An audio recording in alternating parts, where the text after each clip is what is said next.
Hello student, आप सभी का स्वागत है। तो हाल ही में एक वैकेंसी आई है जिसका नाम है आरआरबी टेक्नीशियन। इसमें टोटल 6,557 पद आए हैं। इस वीडियो में हम लोग जानने वाले हैं कि आरआरबी टेक्नीशियन की योग्यता क्या है, एज कितनी चाहिए, इसमें सैलरी कितनी मिलती है, इसमें सिलेबस क्या होता है इसका, और एग्ज़ाम पैटर्न क्या है। लास्ट में हम लोग जानने वाले हैं सिलेक्शन प्रोसेस क्या है इसका। बहुत सारे स्टूडेंट तो आरआरबी टेक्नीशियन का नाम सुनकर ही वे लोग छोड़ देते हैं कि ये जो है वैकेंसी हम नहीं भर सकते हैं, यानी कि ये फॉर्म हम लोग नहीं भर सकते हैं। एक बार इसका योग्यता देख लेते हैं क्या सब होता है इसमें।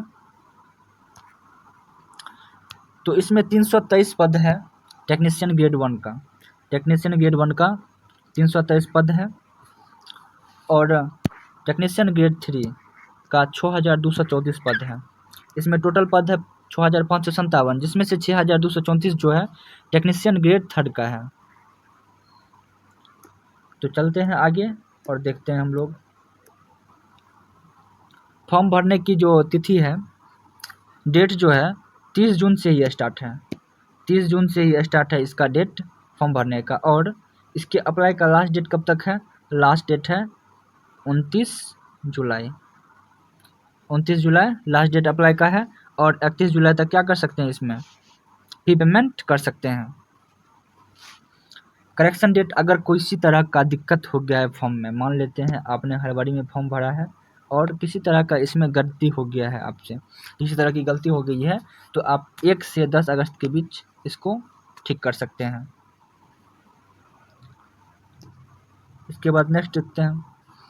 इसमें अब कह रहा है कितना पैसा लगता है, फॉर्म तो भरेंगे, कितना पैसा इसमें लगेगा सर फॉर्म भरने में। तो अगर आप जनरल से हैं, ओबीसी से हैं या ईडब्ल्यूएस से बिलोंग करते हैं तो आपको 500 रुपया देने होंगे। केवल ये मेल के लिए है, केवल ये मेल के लिए है, लड़का लोग के लिए है। और जितने भी एससी भाई हैं, एसटी भाई हैं, या कोई लड़की है, फीमेल है, एक्स सर्विसमैन है, ईबीसी से बिलोंग करता है कोई, या पीडब्ल्यूडी है, इस सब का केवल 500 लगता है। उसमें भी आपको जब आप एग्ज़ाम दे के आइएगा तो आपको जो एग्ज़ाम में अपीयर होगा उसको इसमें से 400 रुपये वापस कर दिया जाएगा। और यहाँ पे जिसका 250 लगा है उसको 250 रुपया वापस होगा पूरा। टोटल इसमें से क्या हो जाएगा, वापस हो जाएगा। तो चिंता करने की बात नहीं है। भीड़ को जो है, रेलवे जो है भीड़ को ख़त्म करने के लिए ऐसा कर रहा है, क्योंकि अगर 100 रुपया देगा तो सब फॉर्म भर देगा और भीड़ ज़्यादा हो जाएगी और स्टूडेंट सब एग्ज़ाम देने नहीं पहुंचता है। इस कारण भीड़ को छांटने के लिए क्या क्या है, 500 यहाँ पे रखा है और 250 रखा है। ठीक है। उसके बाद देखते हैं आयु, कौन कौन फॉर्म भर सकता है, यानी कितने एज तक के व्यक्ति जो है स्टूडेंट जब फॉर्म भर सकता है। मिनिमम एज 18 दिया गया हुआ है ग्रेड 1 के लिए और मैक्सिमम एज है 33। टेक्नीशियन ग्रेड 1 के लिए जो है मिनिमम एज 18 है और मैक्सिमम एज 33 है। टेक्नीशियन ग्रेड 3 के लिए मिनिमम एज 18 है और 30 वर्ष जो है मैक्सिमम एज है। इसमें छूट भी दिया गया है, अगर आप ओबीसी एनसीएल से बिलोंग करते हैं तो आपको 3 वर्ष का छूट दिया जाएगा। आप ये बात एक बार कंफर्म हो ले कि क्या आप ओबीसी से ही बिलोंग करते हैं। बहुत लोग होता है जो स्टेट में वे लोग ओबीसी से बिलोंग करते हैं, लेकिन सेंट्रल लिस्ट में वे ओबीसी से बिलोंग नहीं करते हैं। तो आप एक बार सेंट्रल लिस्ट को भी चेक कर लेंगे क्या आपके जाति का नाम जो है उसमें है या नहीं है। और SC ST को भी छूट मिलती है इसमें। यहाँ पे नोट देख के लिखा भी है, जो अगर आप सेंट्रल लिस्ट में हैं तभी आप सेंट्रल लिस्ट में हैं, और सेंट्रल लिस्ट का अगर सर्टिफिकेट आपके पास है ओबीसी का तभी आपको एज में छूट मिलेगा। इसके बाद देखते हैं नेक्स्ट, शैक्षणिक योग्यता क्या है, यानी कि आपकी क्वालिफिकेशन क्या है, यानी कि आरआरबी टेक्नीशियन का फॉर्म भरने के लिए कौन सी योग्यता चाहिए। तो ग्रेड 1 सिग्नल के लिए, ये जो होता है हायर पोस्ट है ये ग्रेड 1 सिग्नल, इसके लिए आपका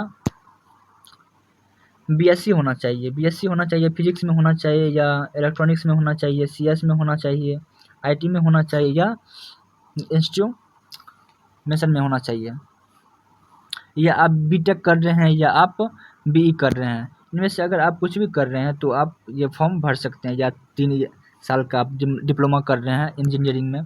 उसके बाद है technician grade third. Grade third में जो है 2 प्रकार की वैकेंसी है। एक तो है एक्सेप्ट SNT। अब तुम लोग पूछोगे सर SNT क्या है? SNT का मतलब हुआ सिग्नल एंड टेलीकम्युनिकेशन। इसमें जो है एक्सेप्ट करके दिया, यानी कि टेलीकम्युनिकेशन और सिग्नल वाला इसमें नहीं है, और इसमें जो है टेलीकम्युनिकेशन और सिग्नल वाला है।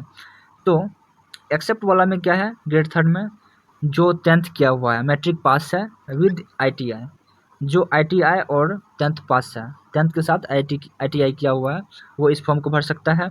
या 10th के साथ जो एक्ट CCA के थ्रू जो है वो कोई अदर कोर्स किया हुआ है तो भी वो फॉर्म को भर सकता है। अब हम पूछ रहे थे पहले कि कौन, या 12th के स्टूडेंट इसको भर सकता है या नहीं।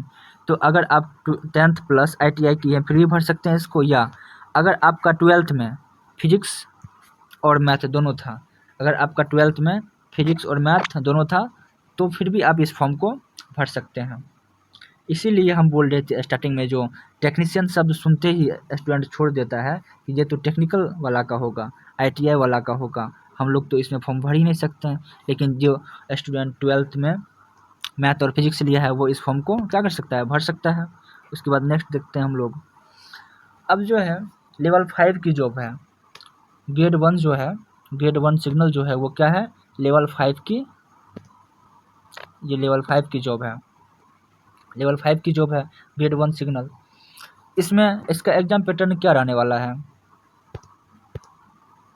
इसका एग्जाम पैटर्न क्या रहने वाला है, तो इसमें टोटल 100 क्वेश्चन पूछे जाते हैं, टोटल 100 क्वेश्चन पूछे जाते हैं, और हर एक क्वेश्चन 1 नंबर का रहता है।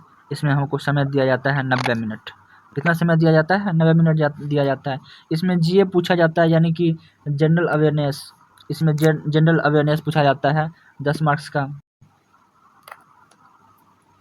उसके बाद रीजनिंग इसमें पूछा जाता है, रीजनिंग कितने मार्क्स का पूछा जाता है, तो 15 अंक का इसमें रीजनिंग पूछा जाता है। जनरल अवेयरनेस 10 मार्क का।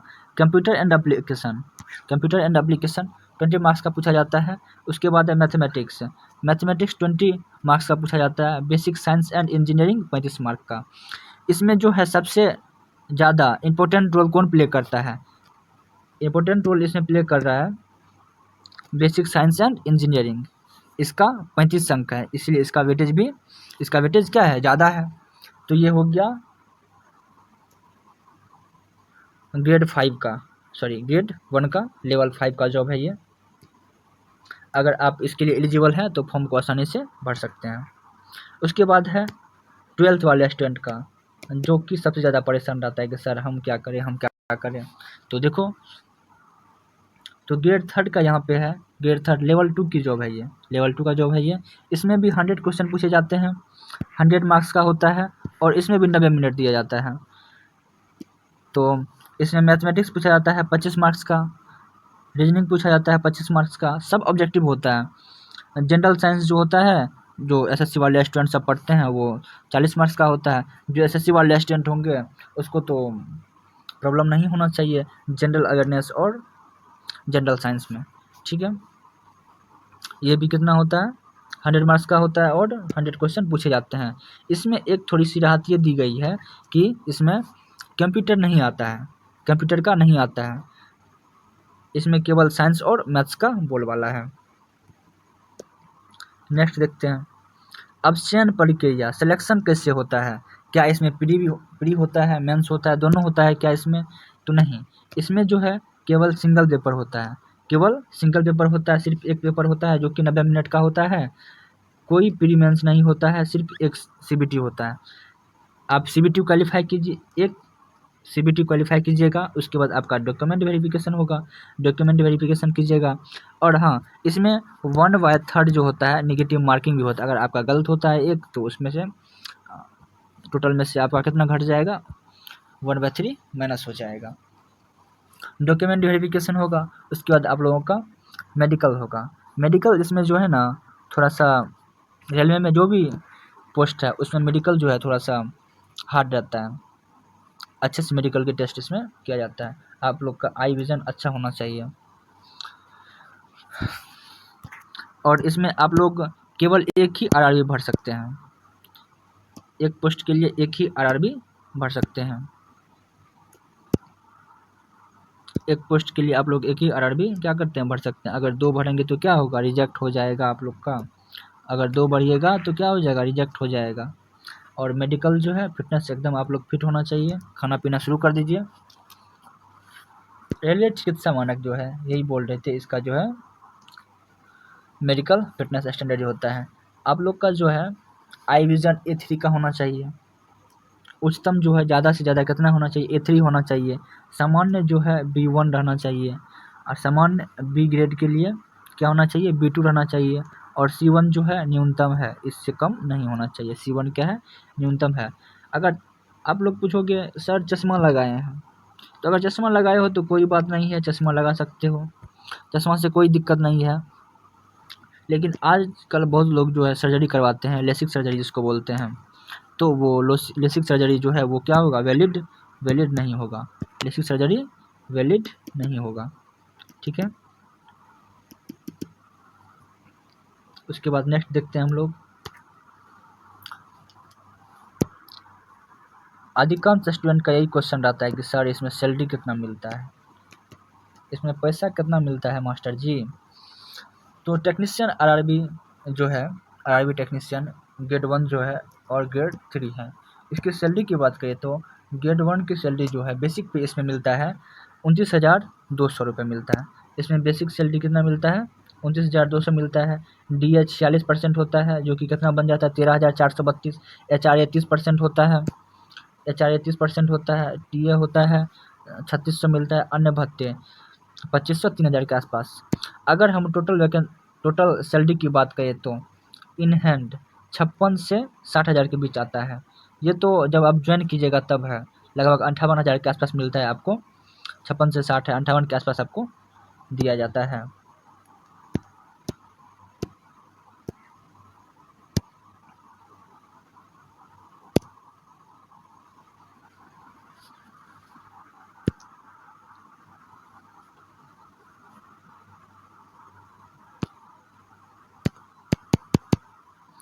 अधिकांश बच्चे यही पूछते हैं कि सर सैलरी कितनी मिलती है आरआरबी ग्रेड 1 एंड 3 में, इसमें सैलरी कितनी मिलती है। तो ग्रेड 1 जो है वो लेवल 5 की जॉब है। इसमें बेसिक सैलरी जो होती है 29,200 होती है। बेसिक पे इसमें होता है 29,200। DH 46% इसमें दिया जाता है। HRA 30% रहता है, HRA 30% रहता है। TA रहता है 3600। अन्य भत्ता रहता है 2500 से 3,000 के बीच।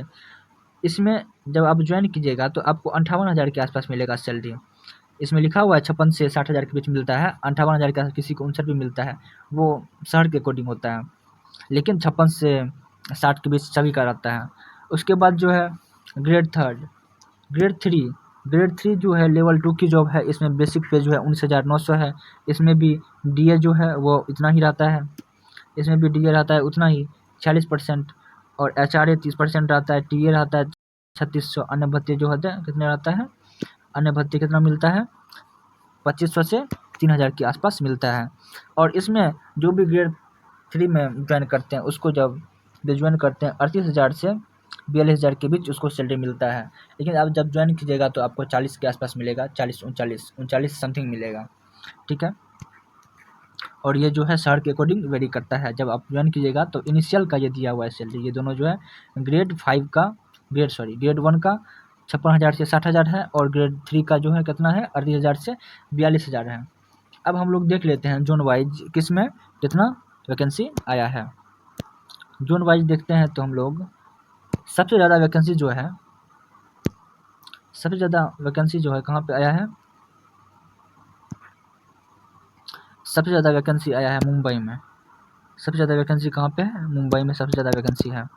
उसके बाद चेन्नई में सबसे ज़्यादा वैकेंसी, सबसे ज़्यादा कहाँ पे, मुंबई में है। उसके बाद 610 चेन्नई में है। उसके बाद गुवाहाटी में 512 है। तो ये इस प्रकार वैकेंसी है, आप लोग देख लीजिएगा। आप चाहे तो स्क्रीनशॉट देख सकते हैं और देख सकते हैं। अगर कोई स्टूडेंट पटना का है तो पटना में कितना वैकेंसी है, पटना में टोटल 55 वैकेंसी है। बिलासपुर से बहुत स्टूडेंट आता है तो उससे कितना है 102 है। अपना कैटेगरी वाइज अपना देख लीजिए आप। उसके बाद बहुत स्टूडेंट रांची से है। रांची से कितना है, 247 वैकेंसी है। रांची से 247 वैकेंसी है।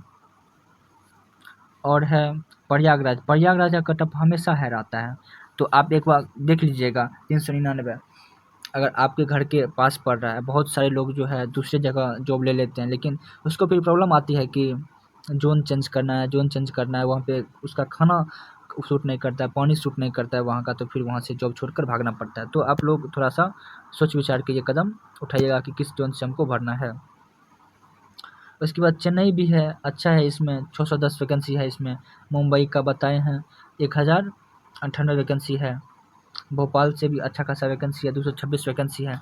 तो आप सेफ जोन कह सकते हैं किसको, मुंबई को कह सकते हैं। लेकिन कभी कभी ऐसा भी होता है, सभी स्टूडेंट ज़्यादा देखते हैं इसमें है, इसमें देखते हैं कि ज़्यादा वैकेंसी है, तो क्या करते हैं सभी लोग यहीं से अप्लाई कर देते हैं, जिस कारण यहाँ पे कट ऑफ हाई चला जाता है।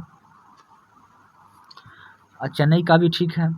अगर हम सेफ जोन की बात करें तो बिलासपुर कह सकते हैं सेफ जोन, लेकिन बिलासपुर में वैकेंसी बहुत कम है। रांची में वैकेंसी 247 है। रांची को हम एक ठीक ठाक सेफ जोन कह सकते हैं रांची को, ठीक है। आप लोग अपने अकॉर्डिंग आप भर सकते हैं, आपका जो शहर है उस अकॉर्डिंग आप भरिएगा, ठीक है। तो जल्दी से आप लोग फॉर्म भर दीजिए। और इसका जो लास्ट डेट है कितना है, लास्ट डेट है इसका 29 जुलाई। 29 जुलाई है, 29 जुलाई इसका लास्ट डेट है। 2 दिन जो है फी पेमेंट के लिए रहता है। तो ठीक है, थैंक यू। बहुत सारा अपना ध्यान रखिए और मन से पढ़ते रहिए। Thank you.